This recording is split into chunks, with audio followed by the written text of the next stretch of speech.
Bueno, vamos a continuar estudiando, profundizando este precioso libro de los Hechos de los Apóstoles.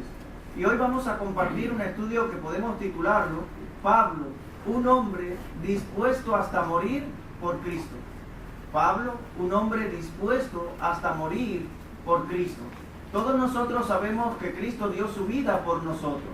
Exponer nosotros nuestra vida por Él, pues entonces no sería un gran sacrificio, más cuando sabemos que nos espera un cielo eterno. Bueno, hemos estado estudiando, meditando durante 2 domingos anteriores acerca del tercer viaje misionero del apóstol Pablo, y decíamos que Pablo salió de Antioquía de Siria, recorrió esa región del norte de lo que hoy es Turquía, en aquel entonces Asia Menor, toda esa región de Galacia, Frigia, y luego de recorrer esa región, Pablo desciende a Éfeso, y allí en Éfeso estuvo por aproximadamente 3 años enseñando la palabra de Dios. Este tercer viaje misionero Pablo lo está realizando concentrado más en una labor pastoral que evangelística, o sea, en el crecimiento espiritual, en la madurez de la iglesia.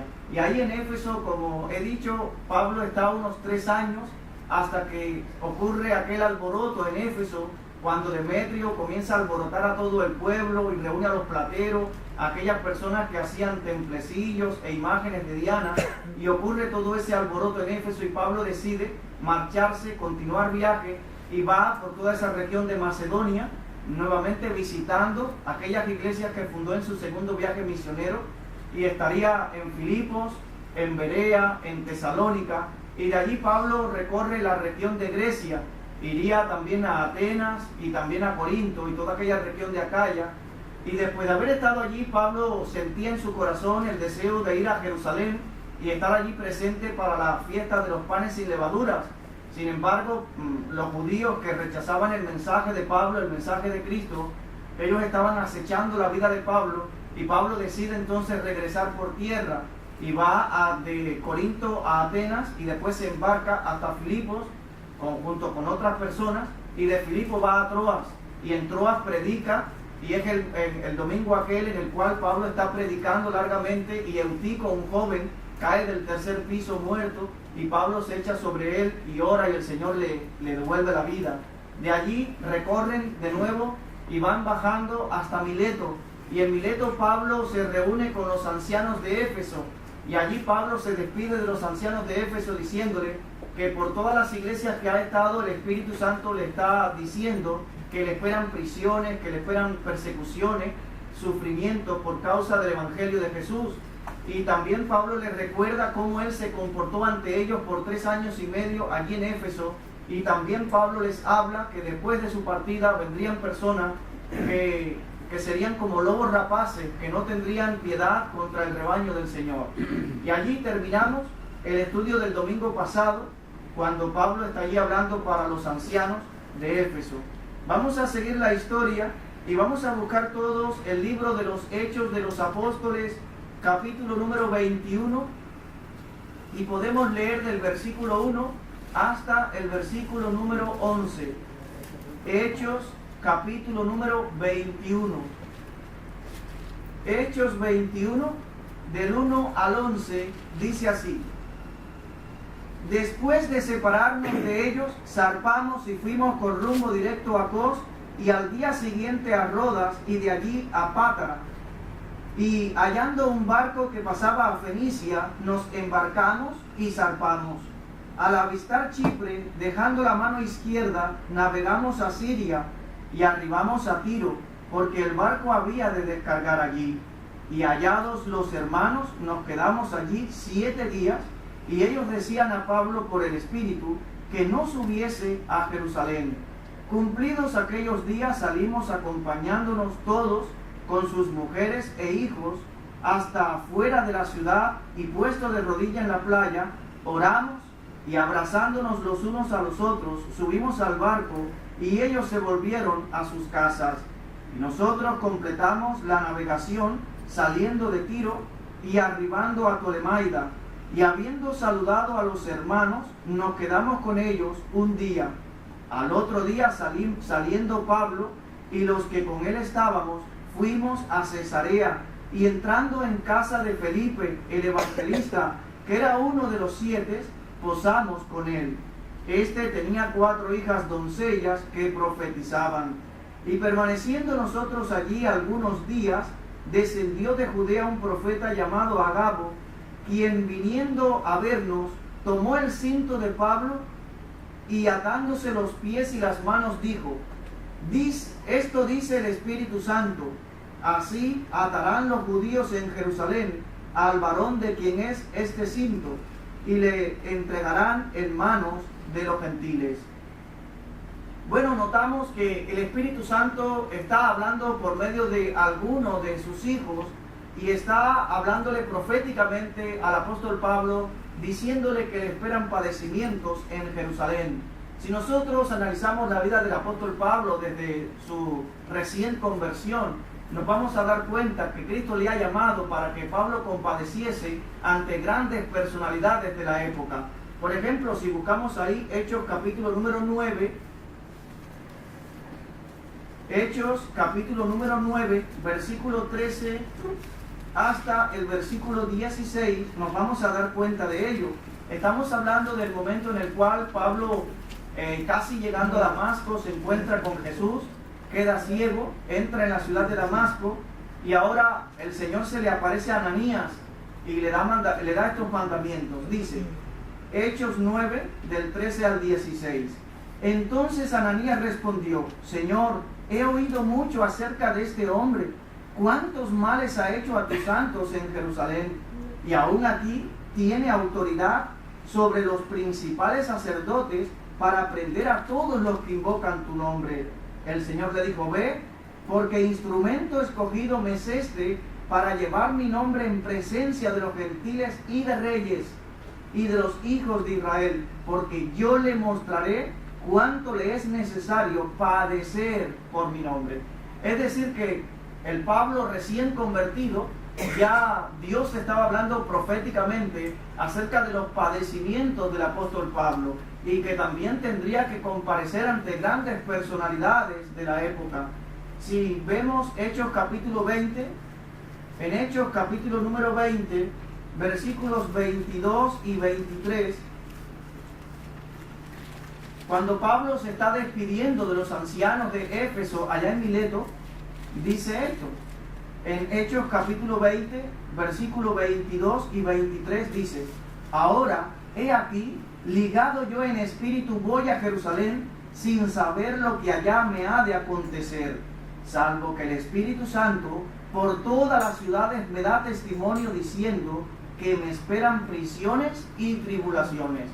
Es decir, que ya Dios se lo había revelado en varias ocasiones a Pablo, de que cuando descendiera a Jerusalén le esperaban padecimientos, prisiones, etc.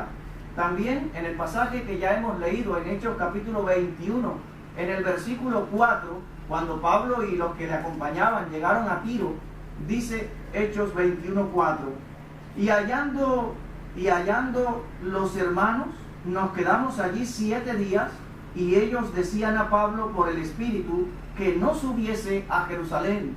Los hermanos le estaban hablando para que Pablo evitase el sufrimiento, las prisiones, etc. Sin embargo, eso estaba dentro del plan de Dios. En el versículo 11, ahí mismo en el capítulo 21, versículo 11, dice, está hablando acerca de Agabo y dice: quien viniendo a vernos, dice Lucas, el escritor, ¿no? Dice: quien viniendo a vernos, tomó el cinto de Pablo y atándose los pies y las manos dijo: esto dice el Espíritu Santo, así atarán los judíos en Jerusalén al varón de quien es este cinto, y le entregarán en manos de los gentiles. Aunque es cierto que Pablo va a ser hecho prisionero en Jerusalén y tendrá que sufrir mucho por causa del Evangelio e incluso hasta la muerte, la tradición dice que Pablo murió en Roma, que él dio la vida por causa del Evangelio, por causa de Jesús. Sin embargo, todo esto es un plan de Dios. Dios está en el asunto. Todo está obrando para el progreso del Evangelio. Y podemos verlo que cuando Pablo llega posteriormente a Jerusalén y que es tomado preso, el Señor Jesús se le aparece y le da una palabra de bendición, le da una promesa, Y dice Hechos capítulo 23, Hechos capítulo número 23, versículo 11, dice Hechos 23, 11. A la noche siguiente se le presentó el Señor y le dijo: ten ánimo, Pablo, pues como has testificado de mí en Jerusalén, así es necesario que testifiques también en Roma. Es decir, que todo este padecimiento que está hablando el Espíritu Santo sobre la vida de Pablo, todo esto forma parte de un plan de Dios. Dios se está glorificando en medio de todos estos acontecimientos. Por ejemplo, también si buscamos Hechos capítulo número 27, Hechos capítulo número 27, los versículos 23 y 24, Hechos capítulo 23, Hechos capítulo 27, versículo 23 y 24 es el momento en el cual están trasladando a Pablo. Pablo ya prisionero va de Jerusalén camino a Roma para comparecer ante el César y que él presente su defensa ante el César, y está ocurriendo pues una tormenta en el mar, en el barco, hasta que naufragan incluso. Pero miren lo que sucede, y dice así Hechos capítulo 27, versículos 23 y 24. Porque esta noche ha estado conmigo el ángel de Dios, de quien soy y a quien sirvo, diciendo: Pablo, no temas, es necesario que comparezcas ante César. He aquí, Dios te ha concedido todos los que navegan contigo. Estamos diciendo que todo esto forma un plan de Dios. Pablo se está dirigiendo en este tercer viaje misionero, está regresando, va rumbo a Jerusalén, le están anunciando que va a padecer, pero todo forma parte de un plan de Dios. También en este pasaje que hemos leído de Hechos capítulo número 21, en el versículo 8 se nos menciona a Felipe, que vivía allí en Cesarea y que también dice que era uno de los 7. En Hechos capítulo número 6, versículo 1 al 5, no lo vamos a leer, pero aparece la historia de la necesidad que estaba atravesando la iglesia del primer siglo en cuanto a la distribución diaria, en cuanto al servir a las mesas, y ellos eligen a 7 hombres con cualidades excelentes para servir, son los diáconos de la iglesia, y entre esos diáconos eligen también a Felipe. Felipe fue un diácono de la iglesia del primer siglo y que posteriormente en Hechos capítulo 8 lo vemos predicando el evangelio. Cuando comienza la persecución ahí en Jerusalén, Felipe va hasta Samaria, y en Hechos capítulo 8, casi todo el capítulo 8 habla acerca de Felipe, que es grandemente usado por Dios allí en Samaria. Ocurre un gran avivamiento, dice Hechos 8:12, que cuando oían el evangelio se bautizaban hombres y mujeres, grandes multitudes estaban recibiendo al Señor por medio del ministerio de Felipe. Tanto así que posteriormente nos habla de Felipe y el etíope, Felipe y el eunuco, que también Dios le usó para hablarle a aquel eunuco que también pues recibió por la fe al Señor Jesús. Y por último, en Hechos capítulo 8, versículo 40 nos dice que después de este encuentro, Felipe fue por todo Azoto predicando el evangelio hasta que llegó a Cesarea. Y ahí termina la historia con Felipe en Hechos 8:40, diciéndonos que llega a Cesarea, y ahora lo vemos de nuevo en el versículo 8 del capítulo 21 del libro de los Hechos. También en el versículo 10, la parte C, se nos menciona a Agabo. Y este mismo hombre, este mismo profeta, fue la persona que profetizó, que habló proféticamente acerca de la necesidad, del hambre que estaba atravesando Judea. Por ejemplo, si leemos Hechos capítulo 11, Hechos capítulo número 11, del versículo 27 al versículo 30, vemos la iglesia allí surgiendo en Antioquía de Siria, y llega este hermano Agabo a esta región, y miren lo que dice.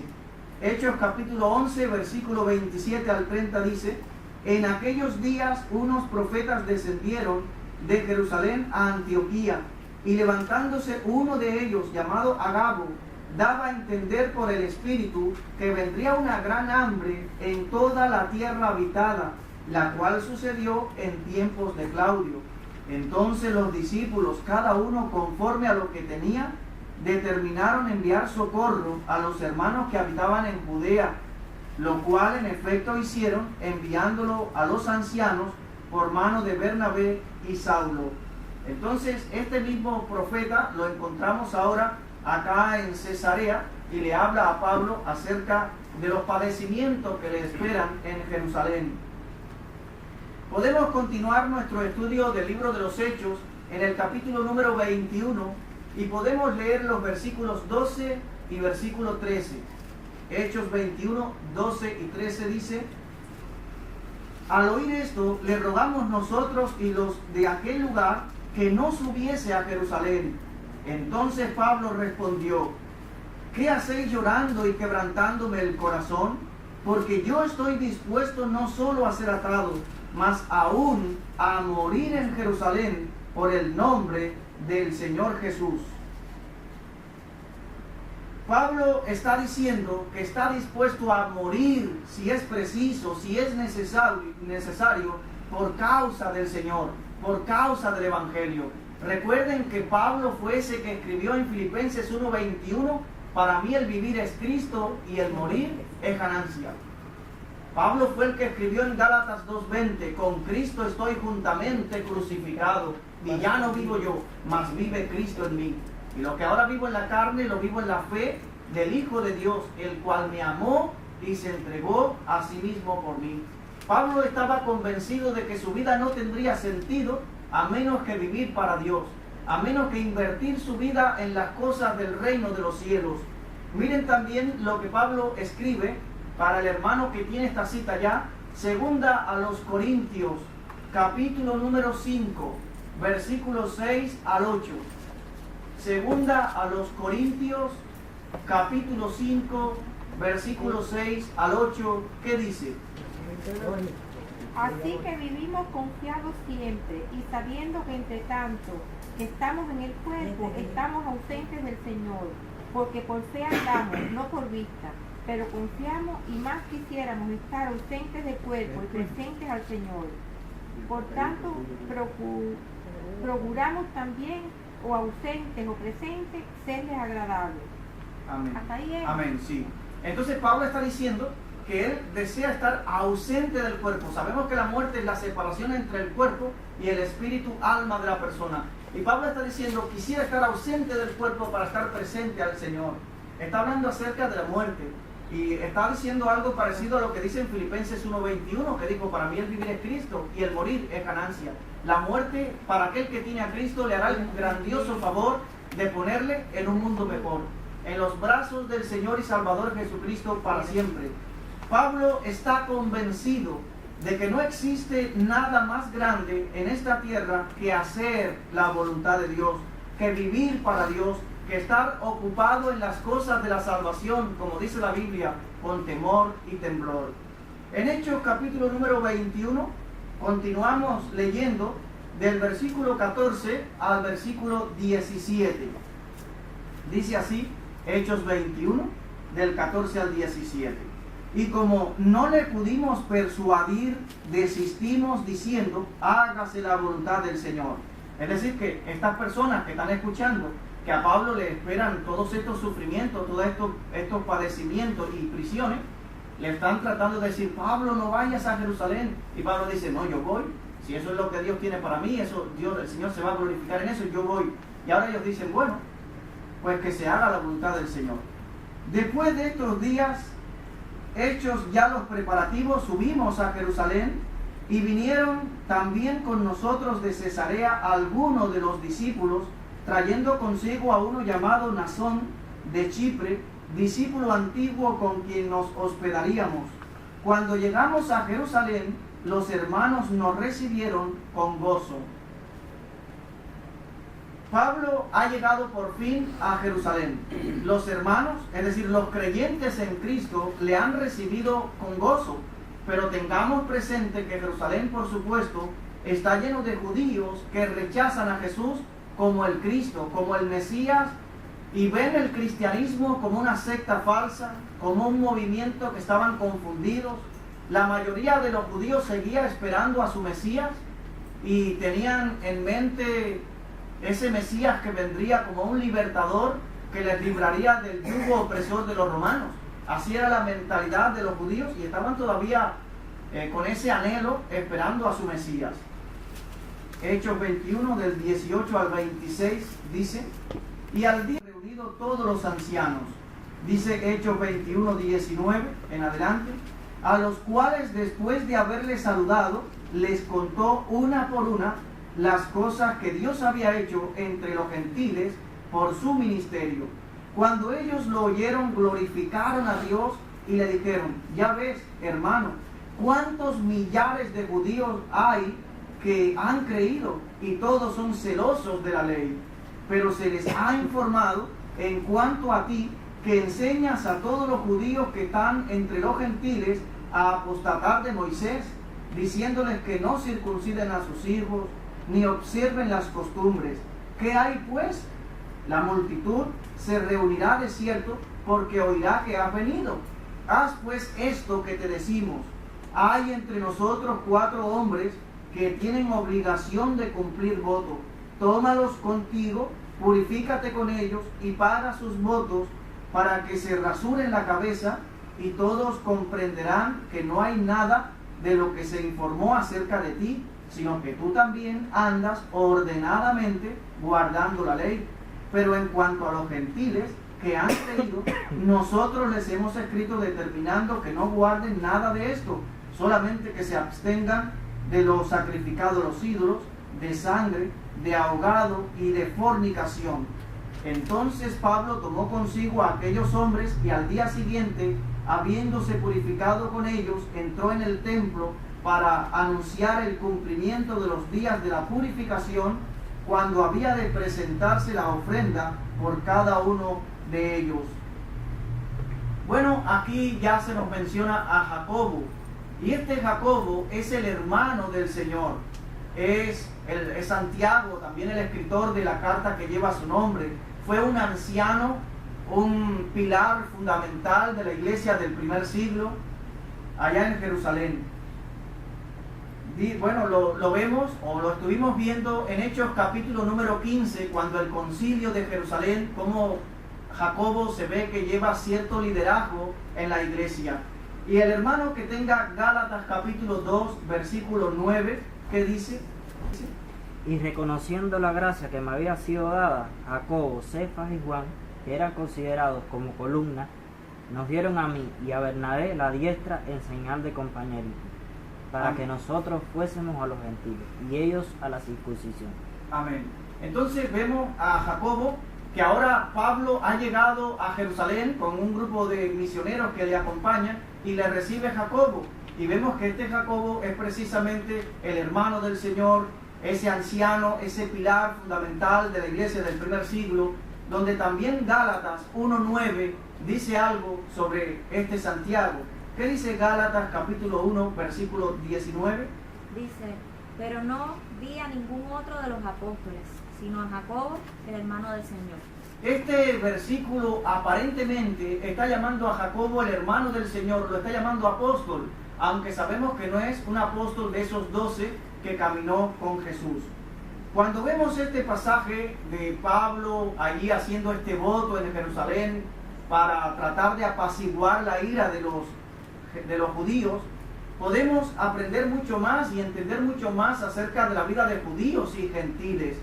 Y por supuesto, en cuanto a las costumbres de los judíos, los líderes de la iglesia enseñaban a los gentiles que no había que circuncidarse, que no había que guardar toda la ley de Moisés para después ser salvo.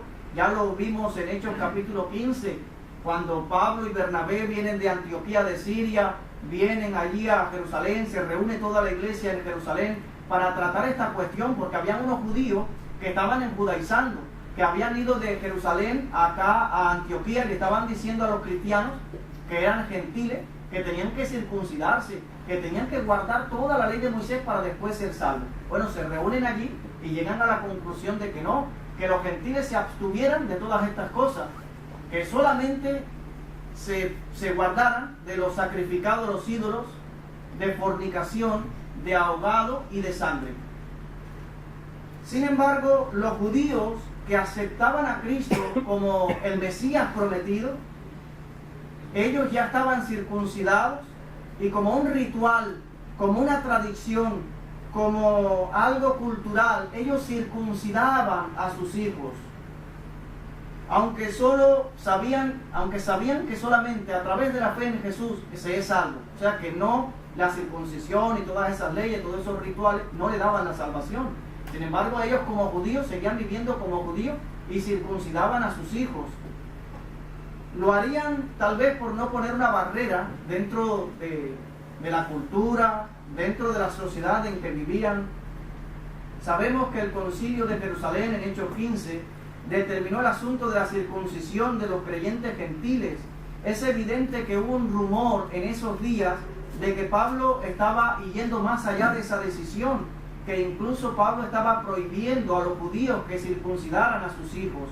Y esto, como es natural, no era cierto.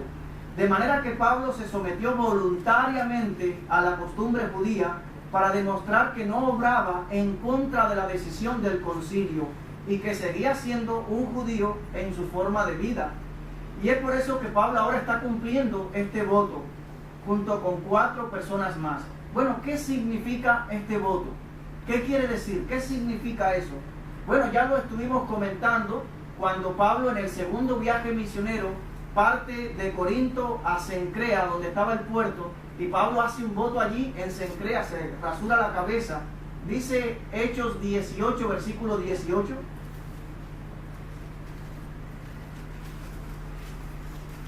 Es como una acción de agradecimiento, de adoración a Dios por el cuidado, por la protección de Dios sobre la vida.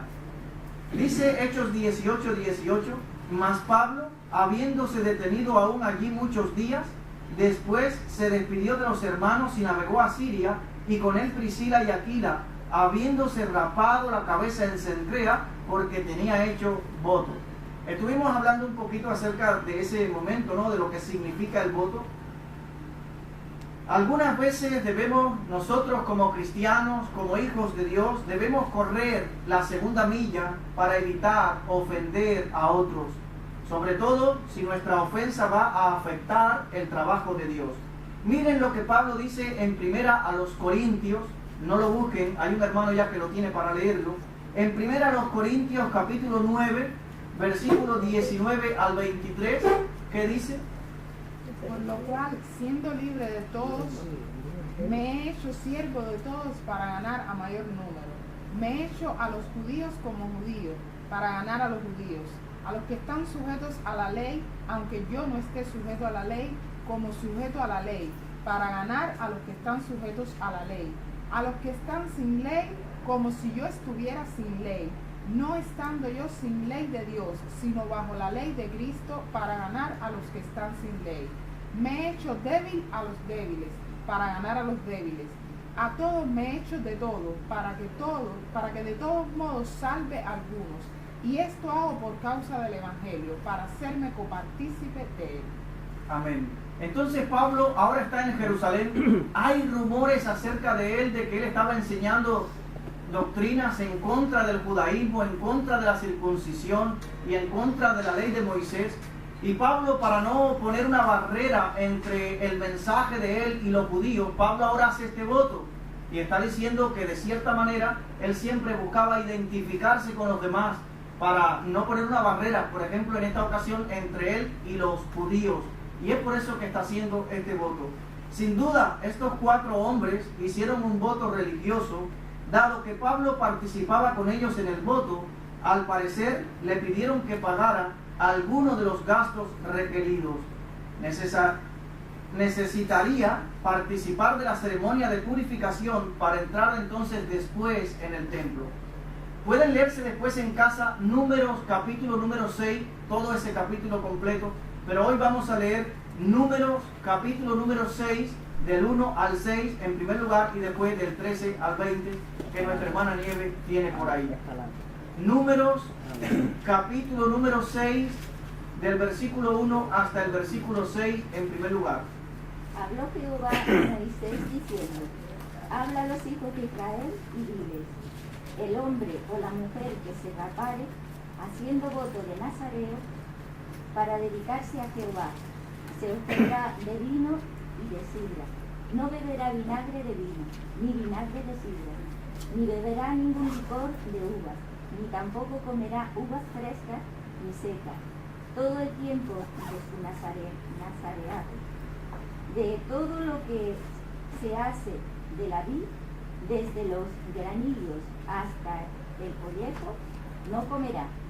Todo el tiempo del voto de su nazareato no pasará navaja sobre su cabeza hasta que sean cumplidos los días de su apartamiento a Jehová. Será santo, dejará crecer su cabello todo el tiempo que se aparte para Jehová. No se acercará a persona muerta. Ahora del 13 al 20. Esta es, pues, la ley del Nazareo. El día que se cumpliere el tiempo de su nazareato, vendrá a la puerta del tabernáculo de reunión y ofrecerá su ofrenda a Jehová, un cordero de 1 año sin tacha en holocausto, y una cordera de 1 año sin defectos en expiación, y un carnero sin defectos por ofrenda de paz.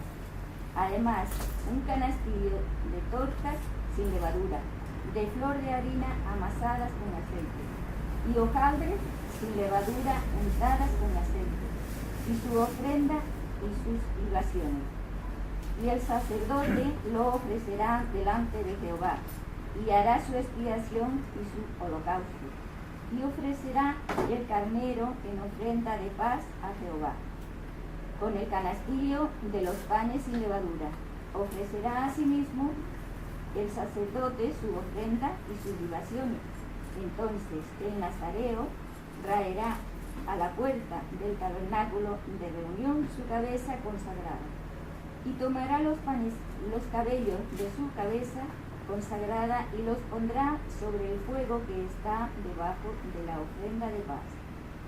Después tomará el sacerdote la espaldilla cocida del carnero, una torta sin levadura del canastillo y una hojaldre sin levadura, y las pondrá sobre las manos del nazareo, después que fuese raída su cabeza consagrada, y el sacerdote mecerá aquello como ofrenda mecida delante de Jehová, lo cual será cosa santa del sacerdote, además del pecho cocido y de la espaldilla separada. Después del nazareo podrá beber vino. Amén. Bueno, es un poquito para tener una idea de lo que Pablo y estos 4 hombres están realizando allí en Jerusalén. Están realizando voto. Es como hacer un pacto con Dios. Es algo así como abstenerse de ciertas cosas para agradar a Dios, para buscar el rostro de Dios, para estar en la intimidad con Dios.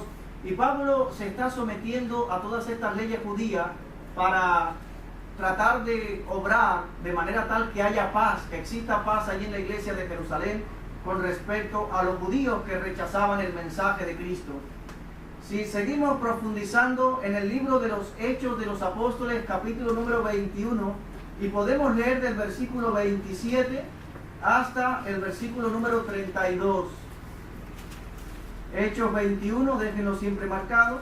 Y ahora vamos a leer del versículo 27 hasta el versículo 32, y dice así: Pero cuando estaban para cumplirse los 7 días, unos judíos de Asia, al verle en el templo, a Pablo, alborotaron a toda la multitud y le echaron mano, dando voces: varones israelitas, ayudad, este es el hombre que por todas partes enseña a todos contra el pueblo, la ley y este lugar. Además de esto, ha metido a griegos en el templo y ha profanado este santo lugar, porque antes habían visto con él en la ciudad a Trófimo de Éfeso, a quien pensaban que Pablo había metido en el templo. Así que toda la ciudad se conmovió y se agolpó el pueblo, y apoderándose de Pablo, le arrastraron fuera del templo e inmediatamente cerraron las puertas. Y procurando ellos matarle, se le avisó al tribuno de la compañía que toda la ciudad de Jerusalén estaba alborotada. Este, tomando luego soldados y centuriones, corrió a ellos, y cuando ellos vieron al tribuno y a los soldados, dejaron de golpear a Pablo.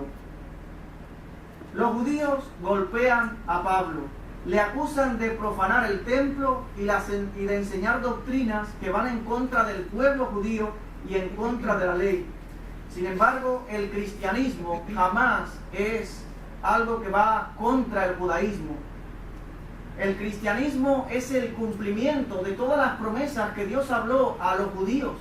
O sea, el cristianismo no va en contra, sino que es la totalidad, es el cumplimiento de todas esas promesas que Dios hizo a sus padres, a Abraham, a Isaac, a Jacob, al pueblo de Israel, a David, etc.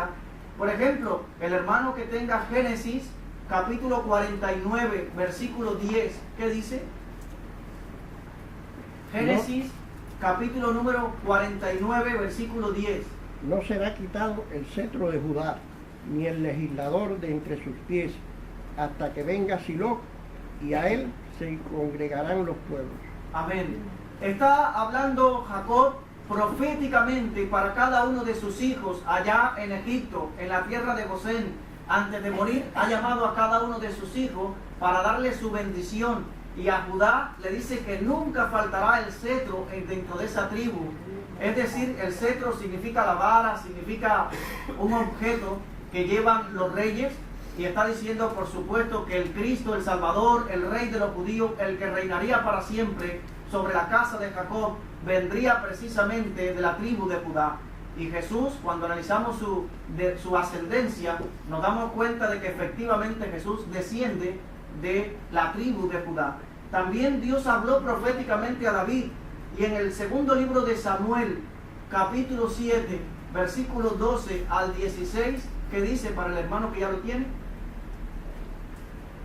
Segundo libro de Samuel, capítulo 7, versículos 12 al 16. Y cuando tus días sean cumplidos y duermas con tus padres, yo levantaré después de ti a uno de tu linaje, el cual procederá de tus entrañas, y afirmaré su reino.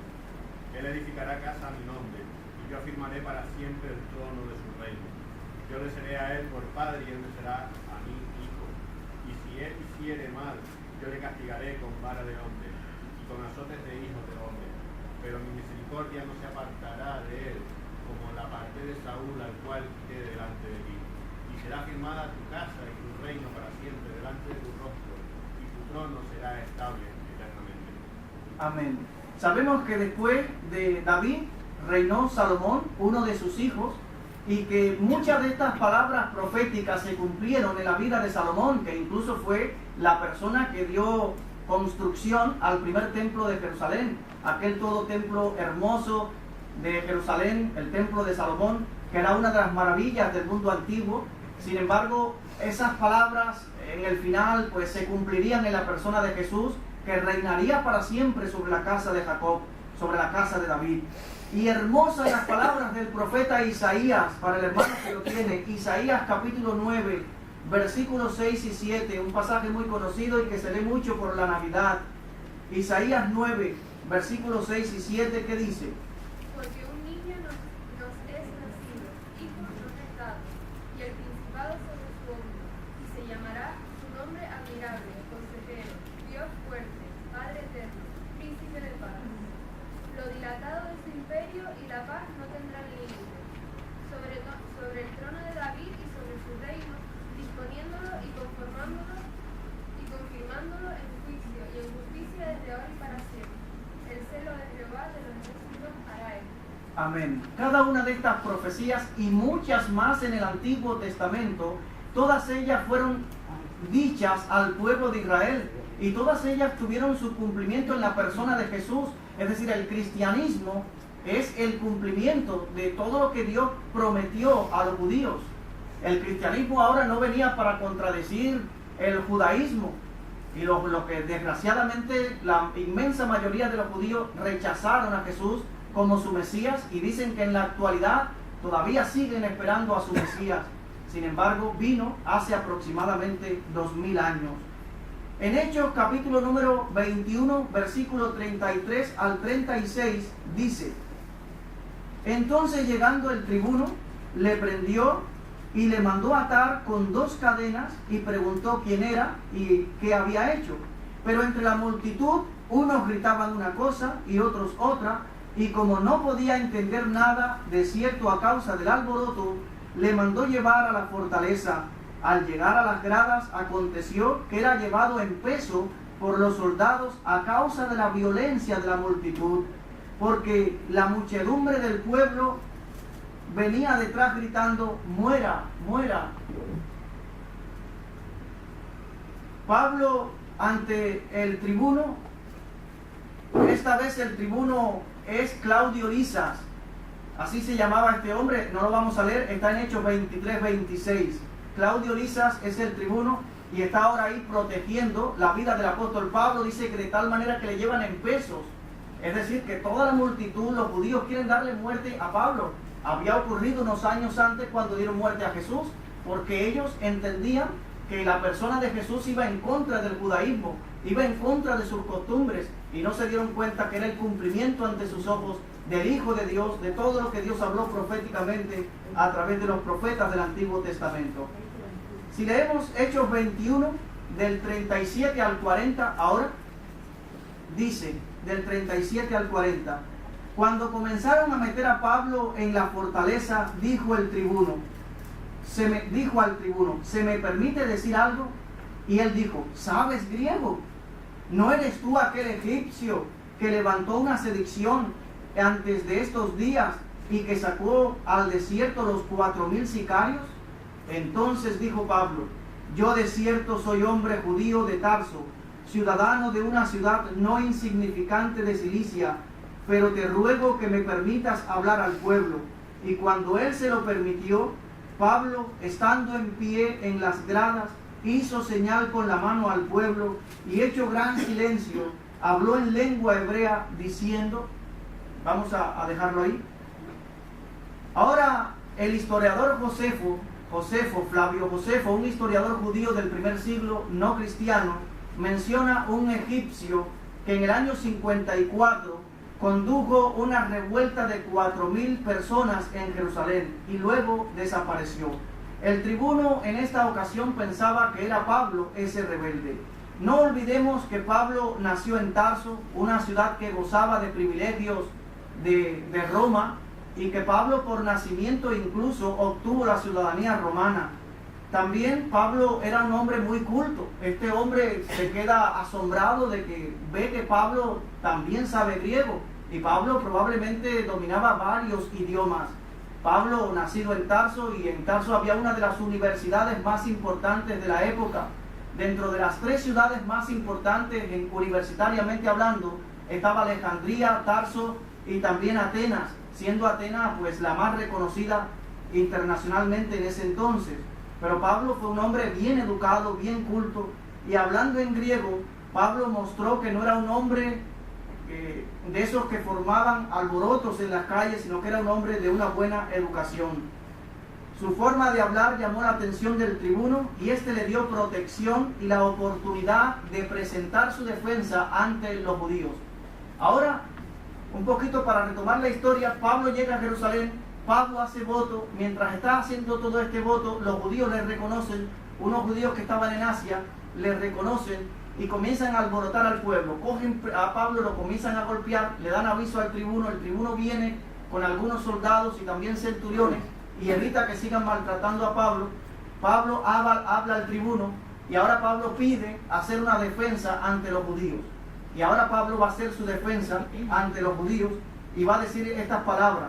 Podemos leer el capítulo número 22, del versículo 1 al versículo 22. Dice así, Hechos capítulo 22, del 1 al 22. Varones, hermanos y padres, oíd ahora mi defensa ante vosotros.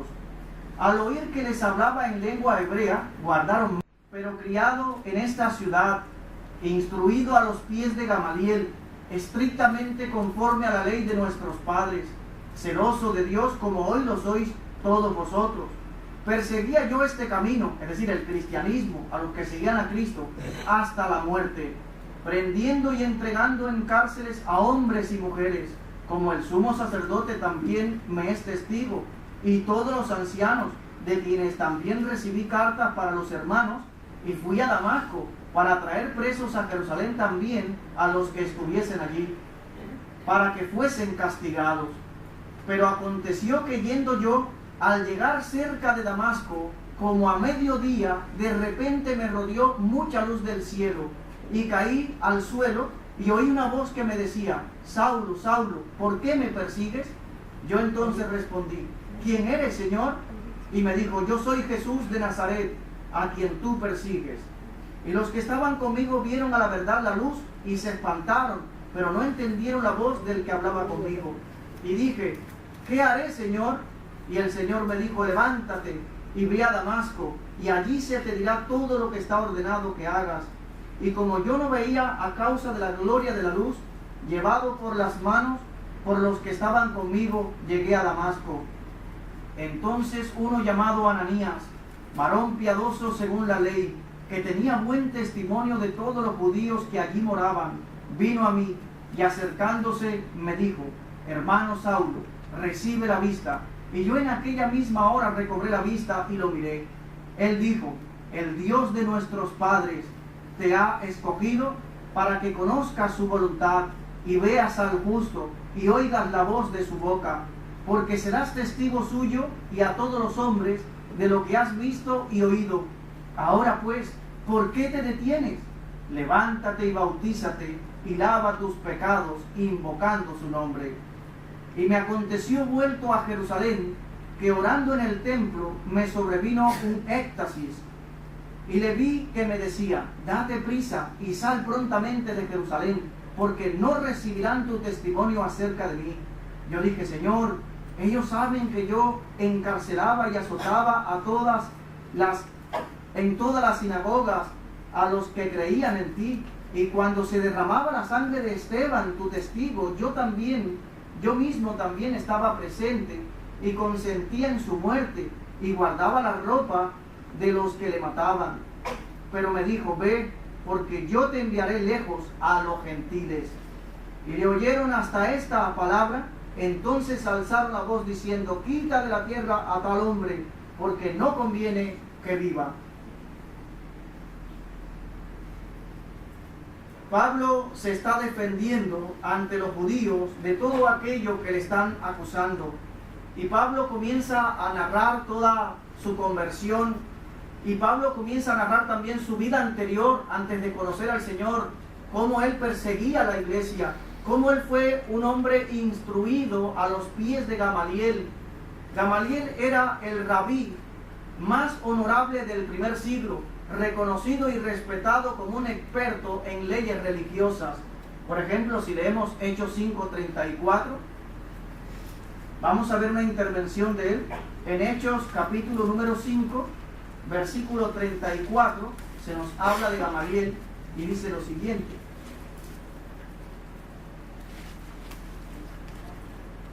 dice Hechos 5:34, entonces levantándose en el concilio un fariseo llamado Gamaliel, doctor de la ley, venerado de todo el pueblo, mandó que se sacasen fuera por un momento a los apóstoles. Estamos hablando acerca de Gamaliel. ¿Se dan cuenta las cualidades de este hombre? Y Pablo había sido criado, instruido a los pies de este famoso erudito judío del primer siglo. Pablo se mostró como un hombre bien educado y preparado por el rabí más respetado de su época. También Pablo, en esta defensa ante los judíos, dice que él era celoso de Dios. Dice que era celoso de Dios como hoy lo sois todos vosotros. Dice en el versículo 3, la parte final. Al decir que fue celoso de Dios, al igual que sus oyentes, Pablo reconoce sus motivos sinceros al tratar de matarlo. Y también reconoce que años antes hubiera hecho lo mismo con los líderes cristianos. Pablo siempre procuraba establecer un punto común con su audiencia antes de lanzarse de a lleno en defensa del cristianismo. Después de ganar su atención y establecer una base común con su audiencia, Pablo les testifica, Pablo les anuncia cómo se encuentra con Jesús en el camino a Damasco. Esta gente escuchó a Pablo esperando atraparle para acusarle de algo. Y fue la palabra gentil lo que provocó la ira de los judíos. Y dice así el versículo 22.